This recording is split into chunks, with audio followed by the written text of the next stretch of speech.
Hello বন্ধুরা, সবাই কেমন আছেন? আশা করি সবাই ভালো আছেন। যে যেখান থেকে সবাইকে অসংখ্য ধন্যবাদ। দেখুন আমি এটা কি কুচিয়ে নিয়েছি। এটা অনেক জায়গায় এটাকে মিষ্টি কুমড়ো বলে, অনেক জায়গায় এটাকে মিষ্টি লাউ বলে।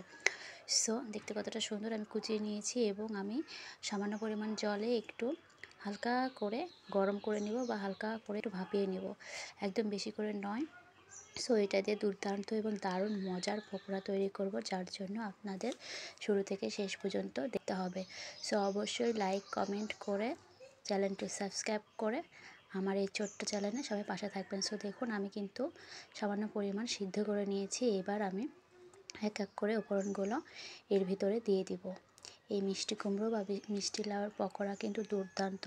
এটা কিন্তু এমনিতেই মিষ্টি, সো সেই জন্য একটু ঝালের পরিমাণ হবে। সো আমি হাফ কাপ পরিমাণ আটা বা ময়দা দিয়েছি, পরিমাণ মতো দিব পেঁয়াজ কুচি, কাঁচা ঝাল কুচি, পরিমাণ মতো নুন দিব, পরিমাণ মতো হলুদ দিব এবং সামান্য পরিমাণ ঝালের গুঁড়ো দেবো। কারণ ঝালের পরিমাণটা একটু বেশি দিতে হবে, যেহেতু এটা ন্যাচারালি মিষ্টি, সেই জন্য ঝালের পরিমাণ একটু বেশি না দিলে খেতে ভালো লাগবে না। সো সব উপকরণগুলো দিয়ে শেষ। আমি কিন্তু এতে কোনো জল ইউজ করব না। সো ঠিক এইভাবে কিন্তু মিক্সড বা মাখিয়ে নেওয়া হয়ে যাবে।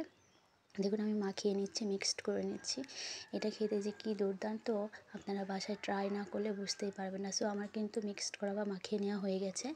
এবার আমি কিন্তু ভেজে নেব।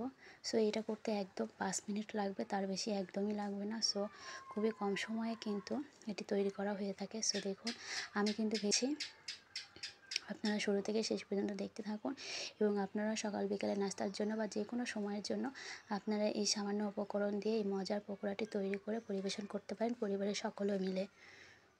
সো আমি ভেজে নিচ্ছি। এটা খেতে একদম দুর্দান্ত, অনেক মজা।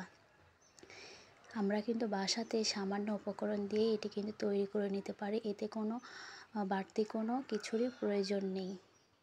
দেখতে পাচ্ছেন? সো আপনারাও এভাবে বাসায় ট্রাই করে খেতে পারেন, 100% ভালো লাগবে, অবশ্যই ভালো লাগবে। এই মিষ্টি কুমড়ো দিয়ে বা মিষ্টি লাউ দিয়ে পকোড়া করবেন, পরিবারের সকল অনেক মজা হয়েছে, কেউ বলবে না যে খারাপ হয়েছে। সো আমি ভেজে নিচ্ছি, একটু লাল লাল করে ভেজে নিচ্ছি, কারণ একটু লাল লাল করে না ভাজলে ভালো লাগবে না।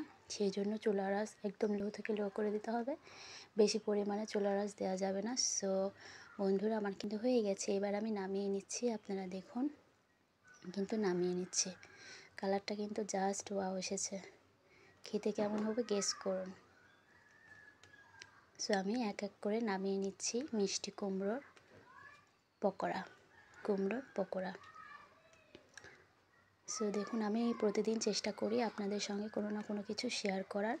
আমি রান্না করি, সেই রান্নাটা আপনাদের সঙ্গে শেয়ার করার চেষ্টা করি, ভালোবাসি, ভালো লাগে, সেই জন্য শেয়ার করি। সো সবাই আমার পাশে থাকবেন, আমার চ্যানেলটা অবশ্যই সাবস্ক্রাইব করতে ভুলবেন না, লাইক কমেন্ট করে আমার এই ভিডিওটি অবশ্যই শেয়ার করতেও ভুলবেন না। আমরা সবাই মিলে একে অপরকে সাপোর্ট করে কাজ করে এগিয়ে যাব। সো কোনো কাজে কিন্তু ছোট নয় এবং ছোট করে দেখাও উচিত নয়। সো আমার কিন্তু একদম কমপ্লিট হয়ে গেছে। দেখুন কতটা সুন্দর হয়েছে, অনেক গরম, সো সেই জন্য আমি ভাঙতেও কতটা মুড়মুড়ে হয়েছে, কতটা সুন্দর হয়েছে, একবার দেখুন কালারটা জাস্ট জিভে জল চলে আসছে না?